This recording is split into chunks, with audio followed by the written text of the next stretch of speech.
Добар ден, со неделното издание на интервју на zoom.mk. Наш денешен гостин е професорот доктор Горан Рафајловски. Професоре Рафајловски, вие сте поранешен амбасадор на Република Македонија во Германија. Исто така и професор на Универзитетот во Берлин за применети науки. А воедно и сте раководител на проектот Диалог Исток-Запад помеѓу високообразовните институции за заеднички вредности и одржлив развој. Можете ли да кажете нешто повеќе околу тоа, која е вашата улога уствари во тој проект и до какви заклучоци имате до сега? Прво, благодарам што ме поканивте и благодарам што така има интерес во јавноста и меѓу луѓето, пред се по младината во Македонија, и со задоволство би ви одговорил. Значи, се работи за еден проект кој што е финансиран од Министерството за надворешни работи на Сојузна Република Германија, а оди директно во рамките на ДАД, тоа е Deutsche Akademische Austauschdienst или академска агенција за соработка и размена на високо образовни академски граѓани институции, односно може институции размена на мислење, меѓутоа исто така и размена на професори и студенти. Значи на енглески тоа е German Exchange Service или така. Значи бидејќи многу често луѓето на германски малку им звучи тоа по неразбирливо. Меѓутоа се работи за една институција која што ја поддржува соработката и размената не само на студенти, туку и на професори, односно високообразовни институции. И во таа смисла, сите луѓе, односно голем дел од професорите и академската елита во Македонија и секаде во светот, многу добро знаат што е тоа ДАД. И тој проект, ние што го имаме тука и чиј раководител сум јас, добро кажавте, се вика Диалог Исток-Запад и се работи за подобрување, односно за оддржливост меѓу високообразовните институции кои се наоѓаат на Балканот и Германија, и тоа е еден вид на поддршка која што го дава Министерството за надворешни работи на Сојузна Република Германија во смисла на адаптирање и прилагодување на не само наставните програми, туку и истражувачките процеси на научниците, на целиот кадар кој што доаѓа од Западен Балкан. И во таа смисла и се работи за мојот проект, и главни учесници на тој проект се Универзитетот Свети Кирил и Методи од Скопје, Универзитетот Нехемија Гейтвеј од Албанија, од Поградец, и Универзитетот СРХ од Берлин, Германија, тоа е Универзитет за применети науки. Во таа смисла ние работиме заедно да се зближиме, да ги усогласиме нашите наставни програми, да во иднина соработуваме во образовните процеси, меѓутоа и така да ги поддржуваме младите истражувачи и да отвориме една врата кон Балканот, не само кон Македонија, туку во случајов и со Албанија, и во една соработка со Албанија која што е многу блиска и културна, но исто така образовна, значи на полето на културата, но во случајов повеќе и во образованието, дадеме една добра слика кон Западот и на тој начин го забрзаме оној процес на интеграција кон западните вредности во смисла на интеграција со Европската Унија. Значи тоа е еден мал чекор, меѓутоа се фокусираме на академската средина, бидејќи не само што тоа германците и Министерството за надворешни работи смета дека таа академска средина е уствари главниот носител на политичките, економските, меѓутоа и на културните процеси во земјата, така да тоа би било, да кажеме, еден наш допринос кон...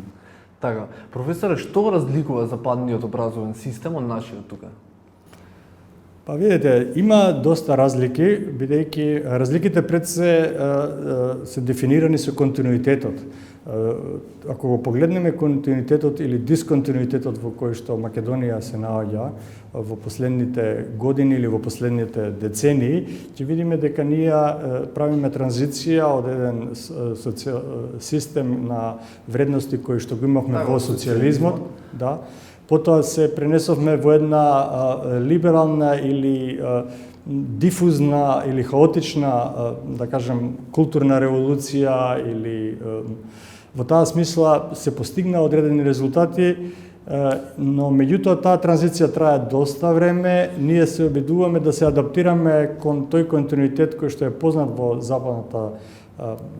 западното општество и се надеваме дека ќе можеме успешно да се преориентираме. Тоа не значи дека нашиот образовен процес е лош. Тоа не значи дека нашите професори се лоши. Тоа не значи дека нашите студенти кои се посветени на своите задачи и работни обврски се лоши. Напротив, тие се сите добри, меѓутоа насоката, организацијата и принципот на приоритетите треба да се постават во една насока која што е, да кажеме, сега конјунктурна и која што во Западна Европа, во Европската унија, пред се земјите на Западна Европа го протежираат тоа во смисла да се роди уште подобар и поубав прогрес. И во таа смисла се таа адаптација која што ние сакаме да направиме, или во кратки раченица кажано, она што они го нарекуваат дуален систем, го имаме и ние, меѓутоа тоа е она што треба, например, да го поставиме вистински на нозе, а тој дуалниот систем кажува една добра соработка меѓу научните институции, образовните институции, меѓутоа соработка со стопанството и бидејќи развојот и иновациите пред се случуваат во стопанството. Така, овој период Министерката за образование Мила Царовска предлага една реформа во основното образование и се повикува на западноевропските земји, тука како примери ги дава Финска, Словенија, Естонија и така натаму. И прашањето од тука ми е дали имаме капацитет за спроведување на таква една радикална реформа кај нас тука. Пошто понатаму и ќе разговараме што подлабоко во таа реформа што значи и што ќе се случува воопшто, ќе се спојуваат предмети во еден предмет и така натаму. Дали имаме капацитет за спроведување ваква реформа? Значи кратко ќе ви одговорам. Прашањето така е итро, така, меѓутоа кратко ќе ви одговорам. Имаме капацитет, но прашањето е дали имаме желба. Добро. Тоа е. Добро. Така.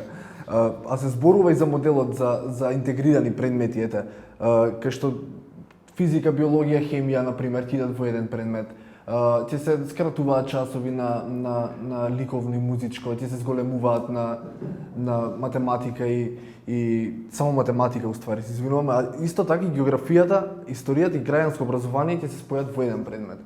Сега, дали сето ова ќе кажеме, пошто има забуна во јавноста, да кажеме дека историјата ќе се брише како сам предмет во основното образование, дали има ова некоја поширока политичка смисла?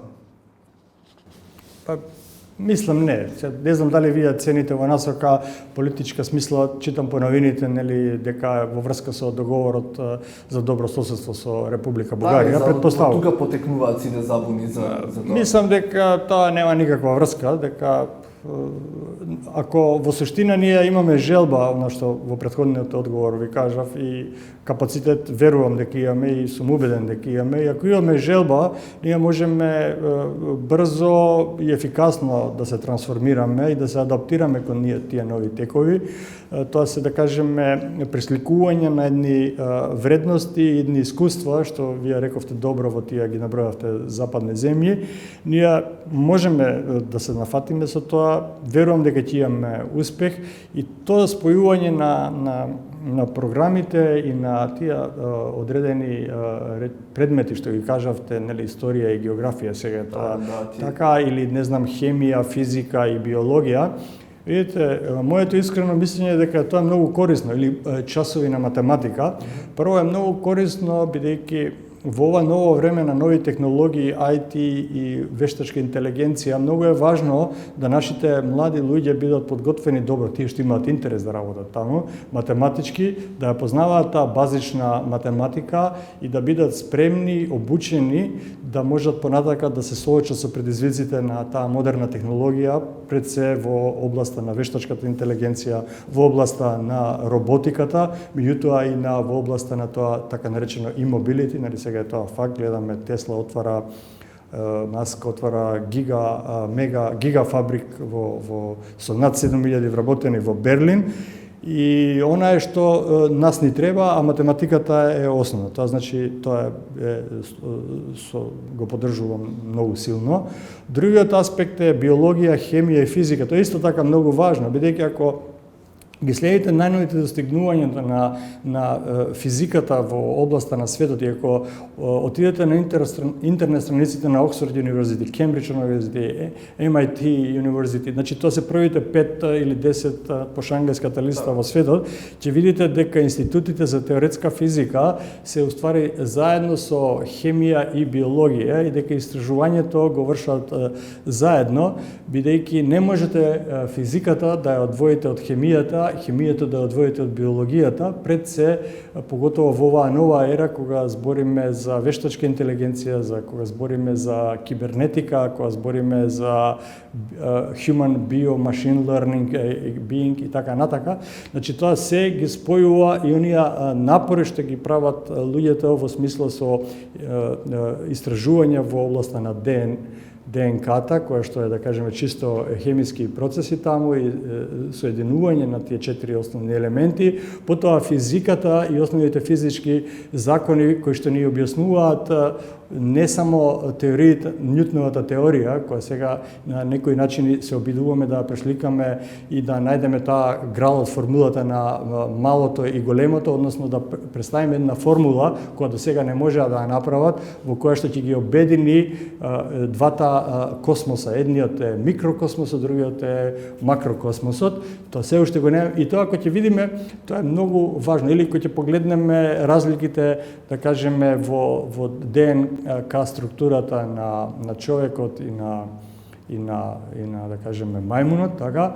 Имав разговор со еден професор на универзитетот во Ерланген, кој што 2 пати е хабилитиран, еднашка во областа на телекомуникации, а друг пат во областа на медицината, и тој прави истражување на мозокот и сигналите на мозокот како може да се пренесуваат и да се користат, да кажеме, преку World Wide Web и да на тој начин да се контролираат некои процеси. И да кажа еднашка, знаете колку беше еден професор од институтот во Оксфорд, кој што е раководител на катедрата за теоретска физика, каде што пред стотици години ја водел Исак Њутон, и тој покажа една слика, во сликата младо момче, тоа бил тој кога бил млад, 6-7 години, и еден шимпанзо, и кажа, знаете ли колку има разлика во ДНС тука, во ДНК меѓу мајмунот и ово младо момче? Точно 3%. Значи тоа е точно. Колку е разликата меѓу некои хемиски процеси? Тоа е точно дефинирано. Точно дефинирано со бројот π, 3,14, зашто тој во сите константи кои што ја дефинираат основната равенка на енергијата е маса по брзина на светлина, е точно таа константа, не друга. И така натака. Значи, таа е една врска која што ние треба да ја следиме и треба младите да мислат глобално, а со тоа се почнува од млади години. И третото прашање, кое што дека е подинамично и може посензибилно, како да се врзат географијата и историјата, па нормално треба да се врзат и треба ние да се запрашаме зошто нашата млада генерација не учат за Индија, не учат за Кина, во наукава мера колку што учат, да кажеме, за Балканот, за Југославија, односно за Хрватска, за Бугарија, за Грција и така натака, што значи треба да ги припремаме нашите млади генерации да бидат космополити, младите генерации да бидат отворени кон светот и да нема тајни кои што нашата земјина топка и другите нивни врсници во светот ги имат, и на тој начин најлесно ќе се приближиме до вредностите и ќе ги делиме вредностите со, да кажеме, таа западна цивилизација. Тука го начнавте одговор на следно прашање, дека што реално ми беше прашањето може тука да се направи и дали сметате дека овие реформи се баш тие реформи и тоа е принципот врз кој треба да се базира реформата во основното образование?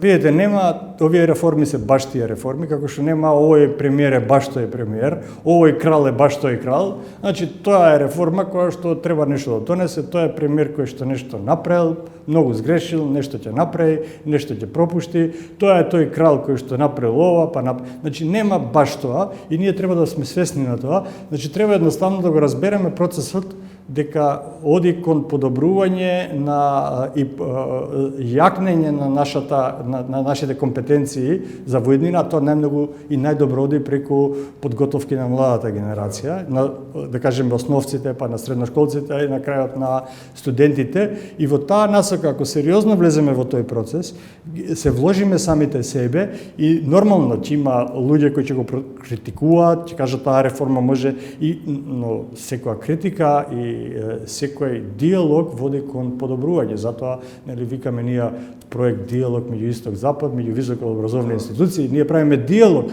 ние се соединуваме, диалог со повеќе структури, на крајот да најдеме едно решение кое што ќе ни помогне да одиме побрзо. Значи во таа смисла сметам дека е добро да се одат со реформите, но исто така добро да се слушне и гласот на студентите сега кои што протестираат со нивните нели барања, средношколци, извинете, да. И во таа смисла мислам дека не треба само адхок да се отфрлаат некои работи бидејќи ги предложил еден или друг кој што ни е симпатичен или несимпатичен, една политичка опција која што е добра, а друга не е добра. Значи ние гледаме во овој процес на, бидејќи тука има неминална политика, гледаме во овој процес на транзиција во кој што Македонија го има, се менува многу политички партии. Нели едните доаѓа и викаа дека тие другите пред нив се најлошите, па потоа овие од најдобрите станаа најлошите, па дојдоа уште подобри, па најлоши и така. И гледаме дека во таа целата констелација треба нешто да научиме. А што е тоа што треба да го научиме? Треба да научиме дека нема баш тоа, не е тој баш тоа, него ние треба сите заедно, бидејќи одговорноста на она што утре ние ќе го постигнуваме и она што утре нас ќе не ценат и кои ќе не уважуваат како равноправни, е она што денеска ние ќе го вложиме во младите, меѓутоа и она што младите понатака ќе го развиваат и ќе го остават на нивните поколенија. И во целата тој процес, ако ние одиме со разум, со љубов и со срце, ќе имаме успех и тоа е вака моето мислење по однос на прашањето на реформи. Така, ви благодарам професоре што бевте наш гост на денешното интервју. Благодарам и вам, драги гледачи, што бевте со нас. Благодарам многу.